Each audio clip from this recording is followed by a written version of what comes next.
Fala meu povo, fala meu time, mais um vídeo aqui no canal, mais um pós-jogo, não tem nem muito, né, o que eu falar aqui com vocês, tá? Antes da gente começar, não se esquece, se inscreve no canal, ativa o sininho pra você não perder nada, vídeo novo todo dia, vai ser um prazer ter você fazendo parte desse time. Seu like e seu comentário são sempre muito importantes.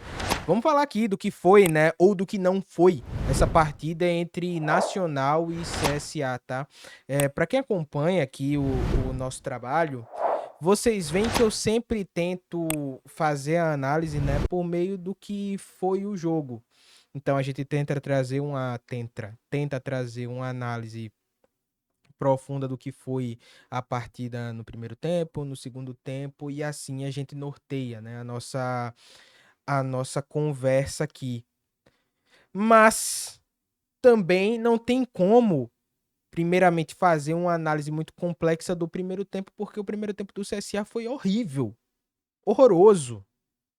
A fala do Camacho no intervalo, ela diz muito. A entrevistadora pergunta: Camacho, o que é que tá faltando? Tá faltando meio-campo, tudo mais. Ele tá faltando tudo. E foi isso. Faltou tudo ao CSA. Faltou vontade de querer subir. Paulo, você já tá jogando a toalha? Tem um segundo jogo aí. Gente, todos os jogos que primeiramente, tá? Eu também não quero colocar o meu pensamento, não quero influenciar o pensamento de ninguém, não, tá? Independente do que você esteja pensando agora, eu só vou dar a minha visão e aí você deixa nos comentários a sua, mesmo se for contrária à minha. Todos os jogos em que o CSA saiu com um revés fora de casa, e o CSA no mata-mata nenhum jogo conseguiu ganhar fora, perdeu mais um nesses mata-matas, todos os jogos eu dizia: o CSA tem totais condições de dentro de casa conseguir reverter o resultado. CSA tem totais condições de chegar e conseguir fazer 1-0, fazer 2, fazer 3. Sempre falei isso. Hoje, com o que eu estou vendo desde o jogo contra o Uberlândia aqui, eu não consigo falar para vocês que eu consigo ver o CSA fazendo 2-0 lá e se classificando, porque agora o CSA tem que fazer 2, tá? O CSA tinha vantagem, entrou com a vantagem e com 1 minuto e meio de jogo perdeu. Então o CSA agora tem que fazer 2 dentro de casa. E eu não posso mentir para vocês e dizer aqui que não, eu acredito realmente que o CSA vai conseguir jogar. Não dá. Não dá para eu mentir para vocês. O CSA fez uma péssima partida. Está tudo perdido? Não, futebol é o local onde as coisas impossíveis acontecem. Você não mata-mata, tudo pode acontecer. De novo, eu não quero aqui. Para mim é ruim, profissionalmente falando, é ruim eu falar que o CSA não tem condições de virar o jogo. Mas pelo que eu vi dentro de campo, eu também tenho que ser verdadeiro com você que passa o seu tempo valioso assistindo. O CSA hoje não apresentou nada para passar. Paulo, mas o CSA fez o gol lá com o Matheus Melo. No segundo tempo, o CSA conseguiu ali, colocou o Fabrício Bigode, colocou também o Dudu, o time melhorou. Beleza, no segundo tempo, qual foi a chance clara de gol que o CSA teve? Segundo tempo, que o CSA teoricamente foi melhor. Um lance, uma cabeçada do Félix Jorge. Tirando isso, o time que teve a bola ali, mostrou vontade. Não estou dizendo ali aqui de forma alguma que não houve vontade das pessoas, né? Mas não vi um time que queria subir. Isso daí eu posso dizer com total tranquilidade. Eu sei que nesse momento eu também não vou tampar o sol com a peneira. Eu sei qual vai ser o rumo dos debates.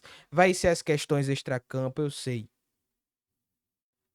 Eu vou me ater ao que eu vi dentro de campo. E dentro de campo, eu não vi um time que queria subir.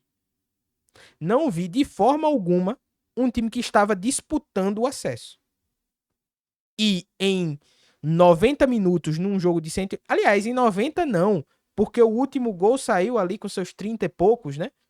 Com menos de 45 minutos, o CSA já colocou um caminhão de dificuldade no acesso. Independente de qualquer coisa.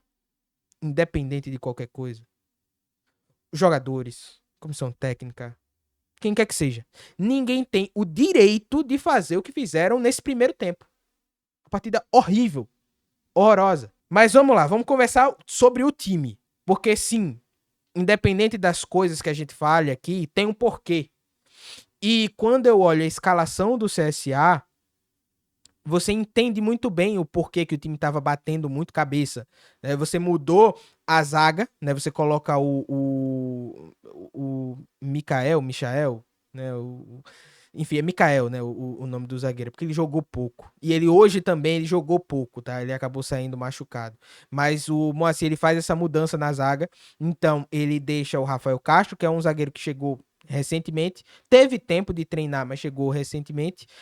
Todos nós pensávamos que o Amorim entraria, mas não, ele coloca o Mikael. Coisa que ele já tinha indicado que poderia acontecer no jogo passado contra o Uberlândia, quando ele tira o Félix Jorge e coloca o Mikael lá no final do jogo. Agora a gente entendeu mais ou menos o porquê que ele fez aquela mudança. Durou pouco tempo, depois ele teve que colocar o Félix Jorge. Mas aí o CSA já estava com os 2 gols tomados, né? E muito por conta da zaga batendo cabeça também. O sistema defensivo do CSA foi péssimo. E no ataque, ele tirou o Ronaldo Mendes, colocou o Everton Heleno. Aliás, ele tirou o Ronaldo Mendes e colocou o Lucas Silva. E aí ele tira o Dudu do time e coloca o Everton Heleno. Com todas as críticas que eu tenho a Fabrício Bigode, ao futebol que o Ronaldo tá jogando, ao futebol que o Dudu está jogando, mas o Everton Heleno, ele não é titular nesse time. Não é nunca titular nesse time. Andou em campo pesadíssimo. Você não ouvia o nome dele em momento nenhum. Lucas Silva, beleza, esforçado ali, mas também fez uma partida péssima. Mais uma que ele entra de primeira e não consegue render. Ele é um bom jogador para segundo tempo. Mas entrando de primeira, é isso daí que a gente viu. Pouco agrega.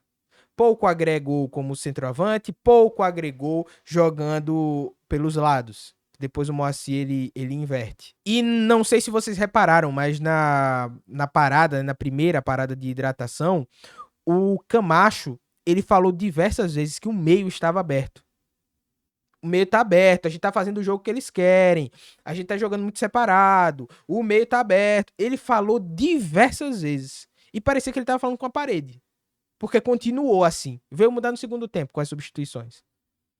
Então, assim, as substituições do Moacir para o início de jogo quebraram com o CSA. Tô sendo sincero, tá? Porque foram 2 substituições. Não falo nem tanto do Mikael, tá? Já tinham problemas no sistema defensivo antes. Seja com o Félix Jorge, seja com o Mikael. O Amorim, acredito que ele não tinha condições de jogo. Por isso que ele não jogou. Acredito eu que foi isso. Mas o Everton Heleno e o Lucas Silva foram -2. Resultado, era um CSA totalmente exposto. Com 1-0, o mental do time foi embora. Você ainda tinha o Matheus Melo, que é muito criticado, mas não tem como ele ser reserva nesse time, porque é o único que tentou alguma coisa diferente. Você sentia no olho dele que ele estava indignado. Camacho também. Acho que você dá pra citar isso. Mas os gols que o CSA tomou foram de falhas terríveis. Todos os 3. No primeiro foi o goleiro Iago. Sinceramente, eu já cansei de falar já do Iago. Cansei de falar. Vai ter quem defenda, eu não consigo. O CSA errou muito na contratação desses goleiros. Se não queriam o Ellerson, que continua treinando no CSA, mas nem no banco fica. Se não queriam o Ellerson, tinha que ter contratado outro goleiro. Mas ficaram esperando o mundo todinho, a vida toda, e contrataram um goleiro que não jogava desde fevereiro. Tá aí o que a gente tá vendo. Não tem segurança pra segurar uma bola. Você olha pra ele, você não sente confiança. Ele não passa confiança. E se ele não passa confiança pra gente, é lógico que o jogador adversário, ele vai arriscar um chute de fora, ele vai arriscar alguma coisa diferente, porque pode ser que ele entregue. E de novo ele entregou com 1 minuto de jogo. No pé do Sassali, que não tinha marcado ainda pelo Nacional. Que eu não lembro a última vez que o Nacional fez 3 gols, tá? Na única partida. Vamos ver aqui os lances do jogo e aí a gente vai conversando mais, tá? Tem um lance que eu vou mostrar pra vocês depois, que mostra muito do que foi o CSA, né? De um CSA que não tem criatividade, é um time que não tem confiança, inclusive, pra conseguir dar um passe mais difícil. Mas Vamos deixar pra depois. Isso daí foi no início do jogo. Eu ainda tava fazendo a live com o Bruno lá no Instagram. Tá, o primeiro lance, custou pra dentro e o Iago mais uma vez. Ele espalma no pé do atacante. Não é a primeira vez que isso acontece. Uma vez você releva, duas vezes a gente já falou aqui, a gente já criticou aqui, três vezes, mas é sempre. Vai ficar com esse negócio branco aqui porque o YouTube bugou, tá? Esse daqui é o lance do pênalti. A imagem tá ruim, mas não sou eu não, tá? A transmissão que, de fato, ela tava bem complicada. Cruzamento e sempre tinha alguém aparecendo sozinho. Isso daí foi o jogo, o primeiro tempo, o início do primeiro tempo quase todo, tá? Cruzou aqui do que o pessoal fala dos 3/4, né? Aqui desse biquinho, né, da área, nessa direção aqui. Cruzou daqui, achava sempre alguém, algum lance de perigo. Aqui achou o pênalti e o Rafael Castro, de braços abertos, né, conseguiu fazer esse pênalti. Aí o Renanzinho foi lá e converteu. O Matheus Melo achou esse senhor golaço, tá? Foi um senhor golaço. E acha um baita chute de fora da área. E aí você pensa, não, o CSA agora vai ter uma reação, né? Vai tentar alguma coisa diferente. Mas não. Eu vi o Matheus Melo tentando muito uma reação, mas não teve jeito. E aqui o terceiro gol do Nacional. De novo, cruzando basicamente do mesmo lugar e acha sozinho. Tá? Você tinha aqui uma linha burra, né? Tinha aqui esses 4 jogadores, né, fazendo meio que uma linha de impedimento, mas o Félix Jorge totalmente afastado, tá? E deu condições ao jogador Rafa Marques, né?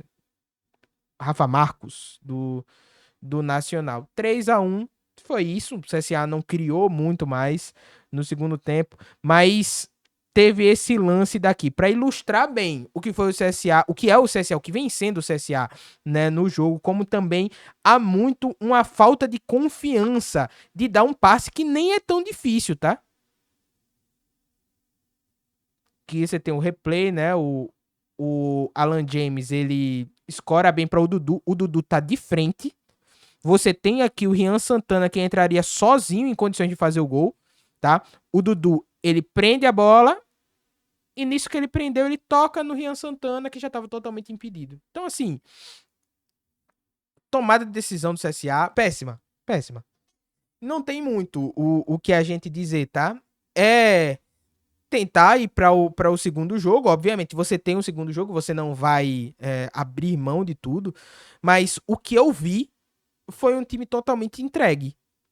E que num segundo jogo, o Nacional tem a faca e o queijo na mão. Então o CSA vai ter que correr muito para conseguir esse acesso. Vai ter que fazer a partida da vida. Que nesses últimos jogos, eu não tô vendo. O primeiro tempo do CSA conseguiu ser pior do que o que ele fez contra o Uberlândia aqui no estádio de Repelé. Então, é muito difícil. Óbvio, a gente vai continuar cobrindo, é o nosso trabalho, vamos fazer com todo o profissionalismo do mundo, até porque sempre tem o torcedor que acredita. Mas o que eu vi hoje foi beirou a falta de respeito com o torcedor azulino. Um time que brigou tanto para chegar até aí, nesse momento, fazer o que a gente viu é complicado. Mas você não precisa concordar comigo não, tá? Deixa que eu quero saber de fato a sua opinião. Será que eu peguei muito pesado? Será que faltou alguma coisa? Deixa aqui nos comentários a sua opinião, que é sempre muito importante, tá? Não se esquece, se inscreve no canal, ativa o sininho pra você não perder nada. Vídeo novo todo dia, vai ser um prazer ter você fazendo parte desse time. Seu like, seus comentários são sempre muito importantes. Tamo junto, valeu e até amanhã. Tchau, tchau.